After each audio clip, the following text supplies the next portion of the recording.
What are we doing here? And where are we gonna go? It's like we just woke up one morning and then it's welcome to the show.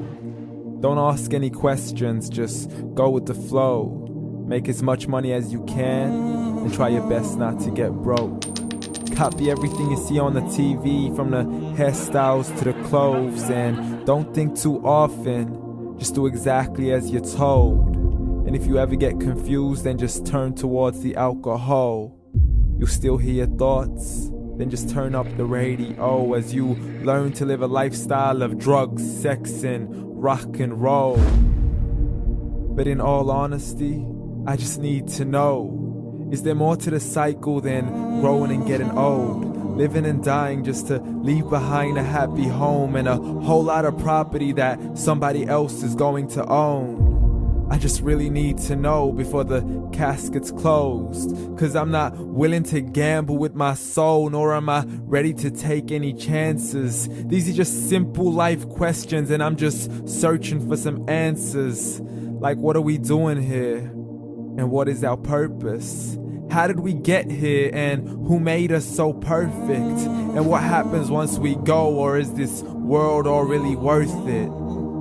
Questions we don't answer because apparently we don't really have to. There's no purpose to this life and our existence is merely natural. Then in that case, please let me ask you, did you create yourself, or was it somebody else who had fashioned you? 'Cause you're a being that's impeccable, faultless and unparalleled.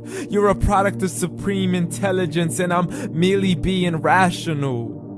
For there isn't a camera on this earth that can come close to the human eye, nor a computer that can compete alongside the human mind. And if the whole world was to come together, we wouldn't be able to create a single fly.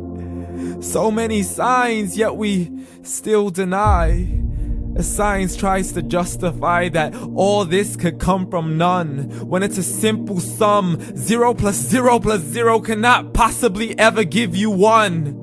So from where did all this order come?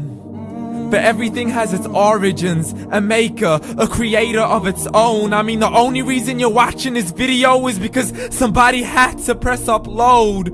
So we can believe in the Big Bang, but I'd rather believe in He who caused it to explode.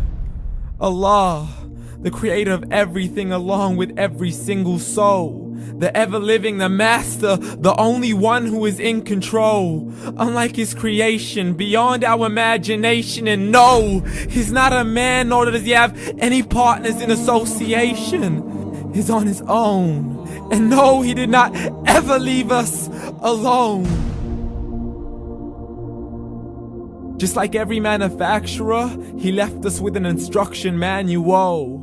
The Quran and Islam, and I'm sorry to jump to conclusions, but it's the only one possible. The only definition of God is the one and only supreme being. It's logical, a book with 0 contradictions, with miracles that are both scientific and historical, all revealed over 1400 years ago. Like the detailed description of the human embryo. The descriptions of the human embryo in the Quran cannot be based on scientific knowledge in the 7th century. To the mountains as pegs holding firm the earth below, and the 2 seas that don't mix in a complete separate flow. To the planets in orbit, alternating night and day as they stay in flow. The expansion of the universe and the creation of everything from H2O. To the stories of the past and the preservation of Pharaoh. To identifying the lowest point in the land where Persia defeated Rome. The gushing fluid that created man in the glands between the ribs and the backbone. And not a word has changed, it's still the same. So please explain how all this was known over 1400 years ago. To a man who couldn't read or write, as he would recite whatever the angels spoke.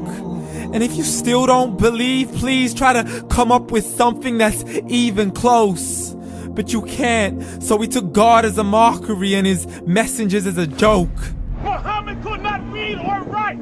How's somebody who can't read or write gonna start a religion? Dismissed his scriptures as legends and tales of the ancient folk, as we live life according to our whims, desires and hopes. saying this life is the only home we will ever know. We will live then die, then simply turn to bones. YOLO! Correction, after the grass dies, the rain arrives and it regrows, and Allah promises to do the same thing to your very soul and bring you back from your very fingertips to your toes, as the all-seeing supreme being watches us so close, and we are surely being tested in our wealth, our health, and our self, and everything that we've been blessed with. So believe, for we will surely be resurrected and be brought back to our Lord and account for every single deed, as He hands us our books and orders us to read. From the bad to the good and everything in between. You yourself are sufficient for your own accountability, so don't be mad at me. You are the one who thought He wouldn't come back to me. I gave you a whole life long to search after me, but you were busy in all that which was temporary. So read, and glad tidings to all those who believed. And if you disbelieve, read. And don't let that day be the first day you find out what your life really means. Read.